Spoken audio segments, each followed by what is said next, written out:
Have you ever felt stuck in autopilot? You're just doing the same thing over and over again, expecting a different outcome, even though you know deep down that it's not serving you. Well, I've been there. I know what that feels like. You feel disconnected and you feel stressed. And we've all got our ways of coping when we feel that way.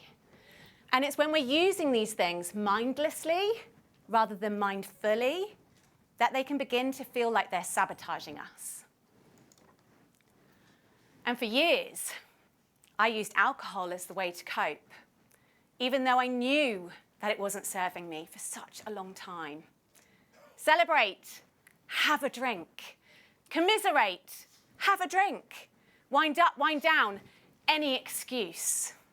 I knew for such a long time that it wasn't serving me, but it didn't matter. I wasted so much time thinking about drinking, and then recovering from drinking. It was just part of who I was. And these habits, beliefs, patterns, and behaviors, they shape how we see ourselves. They shape how others see us too. And when they become part of who we are, it can feel impossible to imagine our life without them. This is a photo of me back when I worked at the brewery a long time ago now.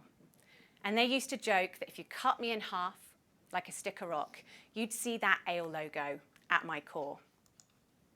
I was the booze bully. I was the one that was pressurizing everyone around me to have a drink. And if you'd come to the pub and you weren't drinking, I would have wondered why you were even there. And I had that work hard, play hard mentality.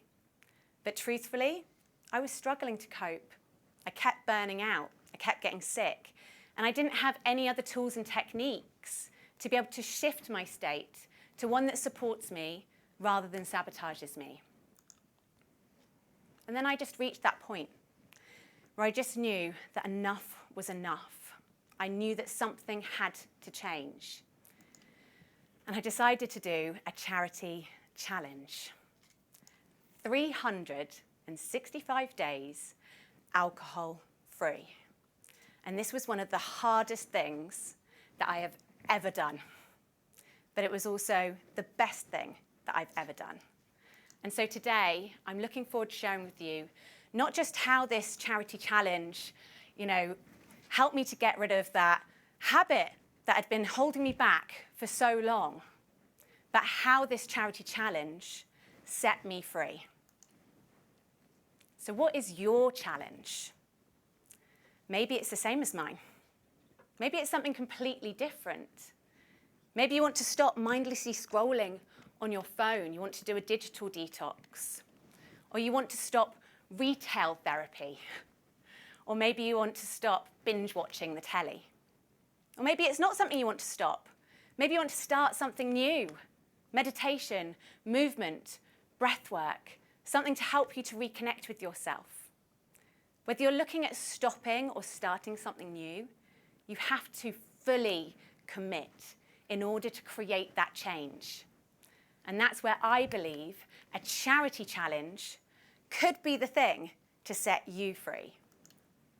So why a charity challenge? Well, if you're someone who loves helping others, you're great at turning up for others, but maybe you're not so great at turning up for yourself, a charity challenge is a fantastic motivator. Because after all, it is a win-win. Raise money for charity, raise awareness for them, help a charity, whilst also helping yourself. And when you choose a charity that's close to your heart, like I did, you're not going to want to let them down. And when you tell other people that you're doing it for charity, they're more likely to support you. So you have that public accountability from day one. You've told people, you're more likely to do it. I told everybody who would listen. I created a blog, soberjoe.com. I shared the good, the bad, the ugly, the highs and the lows. And this brought people on the journey with me so that they could support me, so they could sponsor me. And that kept that momentum going. It gives you purpose beyond yourself. It's bigger than just you. And you have a set time frame. So you're not saying you're doing it forever. You're saying, it's just for this window that I'm just trying, an opportunity to try life out in a different way. It feels more achievable. And for me, I decided that I was going to do a year. I wanted to experience a birthday, summer, Christmas, New Year, and everything in between. I wanted to experience those things alcohol-free. I wanted to experience those things authentically as me. And if you're giving something up like I did at the start of your challenge, you might feel like you're missing out. It takes that time to get to the place where you start to actually feel the gains. That's why it's so important to have that time and that space. And then you start to feel the benefits. And again, everybody's benefits will be different. But for me, it was just more sustained energy, having that motivation, that presence, that confidence, connection and freedom. I didn't feel any of these things when I first started my challenge, trust me. It took time to reconnect with myself. But once you feel these things, you don't want to go back. When you tell people you're doing a charity challenge, especially if you're changing something that is a big part of your identity, I just want to warn you, some people might laugh in your face. I had quite a lot of people laugh in my face. In fact, my husband and his best friend bet £500 that I wouldn't be able to do it. They could not believe that I would do a whole year alcohol-free. But you know what? I don't blame them. I hadn't even been able to do a week of dry January before. So a whole year. No chance. I don't think I even believed that I could do it. But as that money started to come in, it really motivated me. And it became my why. Long before I could make it about me, I made it about raising as much money for charity as possible and proving everyone wrong, including myself. And this allows you to get to a place where something changes, where all of a sudden, it's not about the charity anymore. It's not about the challenge anymore. It's about you. It's about reconnecting with yourself, choosing you, choosing what serves you. And the money that's raised for charity becomes a bonus. So I'm going to share with you a few points from my journey, just so that you can see how many times I would have ended up going back to square one if it wasn't for the charity challenge. When we're changing something that's such a big part of our identity, there's a big resistance around change. It feels deeply uncomfortable, which is why so many people don't do it. Now, I didn't have any additional support apart from my friends and my family during my journey, but depending on your challenge and depending on your own personal circumstances, you might need or want some extra support, and that is okay, it's encouraged. So month one, I felt ill and exhausted. I really didn't leave the house apart from to go to work. If it wasn't for the charity challenge, I would have ended up back at square one. It was the first time in a long time that I hadn't used alcohol to shift my state. Month two, my husband was DJing. I thought I'd go and support him. And I turned up and everybody was saying, "You look so well." But deep down, I felt awkward, uncomfortable, overwhelmed. And I think the realization that I had nearly a whole year worth of this ahead of me started to really kick in. If it wasn't for the challenge, I would have ended up back at square one. Month three, I had a hen do in Croatia with my Ladek girlfriends from university. Some people know how hard that would be. I had a full-blown identity crisis on this trip. It was really challenging. I actually questioned how I fit, who I was.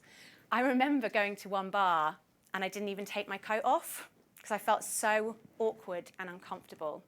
I think I was grieving the old Joe. So, you know, what would the easy thing be? Have a drink, blend right back in. You know, just because of the charity challenge, I couldn't do that. They knew I was doing it. I knew I was doing it. And so it forced me over and over again to push myself outside of my comfort zone until it started to become more comfortable. Month 6, I had the same person's wedding, same group of friends, but I felt very different. This time I wasn't stood on the side of the dance floor, feeling awkward and uncomfortable. I was in it. I was dancing and I was singing and I was laughing and I was having a great time. And somebody came over to me to offer me a drink with alcohol in it. "Oh no, I'm sober," I said. And in that moment, I realized that something had changed. I wasn't hiding behind the challenge, asking for sponsorship anymore. This was my new truth. I felt proud of my choice not to drink. And this guy looked at me and went, "Oh, wait, you're sober. I thought you were drunk." And I went, "Oh, yeah, I'm drunk on life," and made a joke about it. But in that moment, I realized that I could shift my state to one that supports me rather than sabotage me. I'd got to where the magic happened, and I was starting to feel that sense of freedom. Month 12, New Year's Eve, a night historically all about drinking for me. It was about the countdown, the blackout, and then the regrets. But this year was different. I wasn't worried about surviving the night. I was really looking forward to celebrating it. And I rocked up to this party, head to toe in sparkles, and I had this feeling of sober glow activated. And that night, I felt like the life and the soul of the party. I felt like I wasn't just celebrating New Year, I was celebrating a new me. And the best bit, the next day, I remembered all of it. When you do a challenge like this, at the end, you might start questioning other things in your life. What else isn't serving me? What else do I want to do more of? And what I realized was that I love helping people. And so I decided to retrain as a certified coach. And I get to help people to be able to reconnect with themselves, to shift from that state of chaos to calm, to regulate their nervous system. And it is the best job in the world, helping people to go on this journey of self-discovery. And once you start pushing yourself outside of your comfort zone, you just want to keep doing it. You realize that you can do anything that you put your mind and your body to. The fact that I'm stood here today delivering a TEDx, nearly 6.5 years sober, says it all. When you do a charity challenge, the ripple effect is real. You are going to inspire and influence those around you. Friends, colleagues, clients, complete strangers. They're going to want to know how you went about changing your life. And some of those people will do their own charity challenges, raising money for charity. And some of those people will change their life for the better. Handing over this giant check for over £15,000 to Friends of Jersey Oncology was the most incredible feeling. But it wasn't just about the money that was raised. It was about the impact that I knew that this had created. Not just for me, not just for the charity, but for so many others. I want to leave you with a few questions. What's your challenge? Is there something in your life that you want to change? Is there something you want to stop? Or maybe it's something you want to start. Remember, your identity isn't fixed. If it's not serving you, then it could be sabotaging you. Is there a charity that's close to your heart? Someone who could hold you accountable and keep you going in those times when maybe you would just go back to square one? And could a charity challenge be the thing that sets you free? Thank you.